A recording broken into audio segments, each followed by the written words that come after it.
जय श्री राम। नमस्कार। स्वागत सभी बंधुओं का।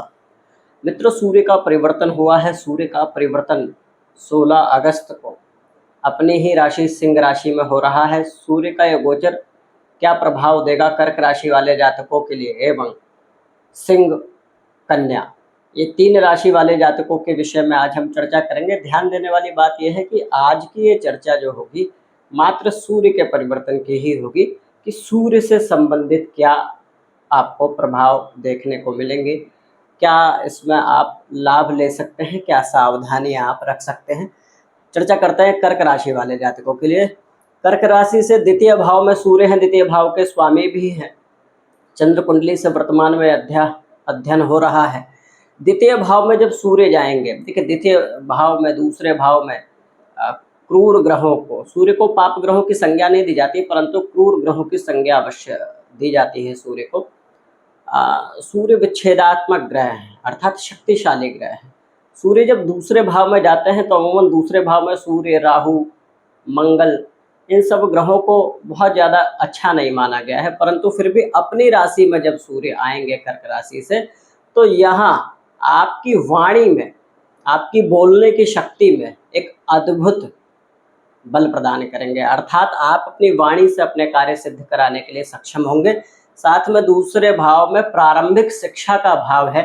जो शिशु, जो बच्चे प्रारंभिक शिक्षा ले रहे हैं उनके लिए सकारात्मक स्थिति रहेगी। उनकी विद्या में उनका मन लगे, अच्छा रिजल्ट आवे, ऐसी स्थिति है। द्वितीय भाव कुटुंब का भी भाव होता है। कुटुंब में कोई नए कार्यक्रम, किसी नए सदस्य का आगमन, कोई नए विवाह संबंध जुड़ना, कुल की वृद्धि निश्चित रूप से हो सकती है। ये समय कुटुंब के लिए, प्रारंभिक विद्या के लिए, वाणी के लिए, कर्क राशि वाले जातकों के लिए कल्याणकारी है। कर्क राशि की ढैया चल रही है वर्तमान में शनि की ढैया की वजह से कर्क राशि वाले निश्चित रूप से कहीं ना कहीं परेशान एवं पीड़ित हैं, परंतु यहाँ ये परेशानी सूर्य हल करेंगे। सूर्य की दृष्टि भी शनि पर रहेगी। अष्टम का दोष सूर्य को नहीं लगता है, अष्टम पे सूर्य की दृष्टि अच्छी है। यहाँ खोजी प्रवृत्ति वाले जो व्यक्ति हैं या फिर जिनका कार्य ऐसा है जो जमीन के नीचे से जो कार्य करते हैं अर्थात तरल पदार्थ का कार्य, कोयला माइंस का कार्य या अन्य ऐसे कार्य जो भूमि से नीचे से संबंधित होते हैं, उनसे लाभ मिलेगा। साथ में ये समय लॉटरी इत्यादि में जो अपना समय लगाते हैं, लॉटरी के लिए जो ललायित रहते हैं, जो प्रयास करते हैं, उनके लिए भी सकारात्मक है। अर्थात आकस्मिक धन प्राप्ति के भी योग कर्क राशि वालों के लिए बनेंगे। वाणी आपकी ओजस्वी होगी। ध्यान ये देना है, दूसरे भाव में सूर्य जो कर्क राशि से वाणी के स्वामी होते हैं, जब आएंगे तो वाणी तो ओजस्वी बनेगी परंतु वाणी में क्रूरता एवं अहम की भावना भी हो सकती है, तो उसका थोड़ा सा ध्यान देना है। साथ में दूसरे भाव नेत्र संबंधित भाव है। नेत्र से संबंधित यदि कोई विकार है, उन विकारों में कमी आएगी।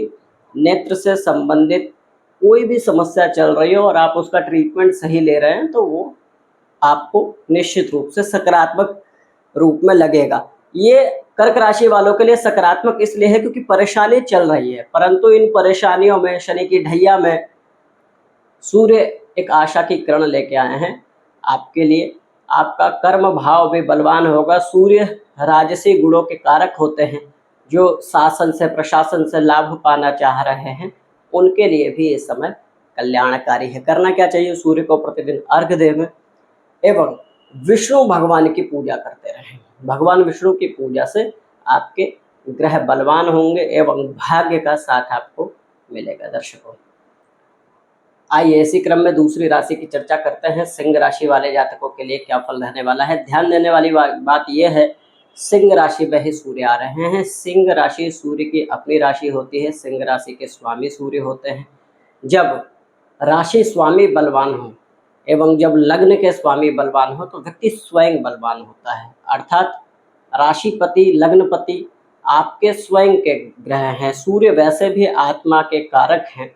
आपका ऑरा बलवान होगा। वर्तमान की स्थिति ऐसी होगी, सूर्य जब आपके राशि में आएंगे और चंद्र कुंडली से जब लग्न में आएंगे तो बहुत ही श्रेष्ठ योग बना देंगे, चहुमुखी विकास करेंगे सिंह राशि वालों के लिए। यहाँ कार्य से संबंधित स्थिति हो, विद्या से संबंधित स्थिति हो, जो भी स्थिति हो, पहले से सकारात्मक बदलाव आने वाला है। इसका कारण ये है, आपके राशिपति बलवान स्थिति में आ रहे हैं। 1 वर्ष बाद सूर्य का सिंह में आना बहुत ही शुभ माना गया है। यहाँ राजसी कार्य आपके अंदर राजसी गुण भी उत्पन्न करेंगे। आपकी सोचने की शक्ति सकारात्मक होगी। साथ में यदि निराशा की स्थिति में चल रहे थे, यदि किसी बात को लेकर निराश थे या परेशान थे, हतप्रत थे, तो इस समय एक ये मान लीजिए सूर्य का सिंह राशि में आना एक सोए हुए शेर को जगा देना। अर्थात आपके अंदर की स्थिति चाहे कैसी भी हो, वो स्थिति खराब चल रही है या फिर स्थिति सकारात्मक चल रही है, परंतु आपका आत्मबल जाग जाएगा, आपकी आंतरिक चेतना जागृत हो जाएगी।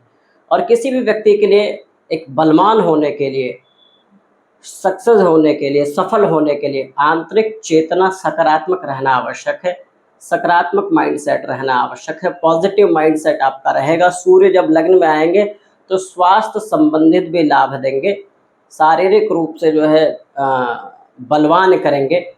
सूर्य हड्डी के कारक हैं, जो हमारी बोन होती है, हड्डी होती है, उसके कारक सूर्य है। तो हड्डी से संबंधित यदि कोई समस्या चल रही थी, उस समस्या में वर्तमान की स्थिति सकारात्मक हो सकती है। आप जो चिकित्सीय परामर्श ले रहे हैं, जो औषधि ले रहे हैं, उसका पूर्ण रूप से आपके ऊपर लाभ देखने को मिलेगा। साथ में सूर्य जब बलवान होंगे तो आपके मित्रों से आपका सहयोग, आपके सहयोगियों से आपका अच्छा संबंध ऐसा स्थापित करेंगे। सूर्य का बलवान होना सिंह राशि वालों के लिए विशेष फलदायी है।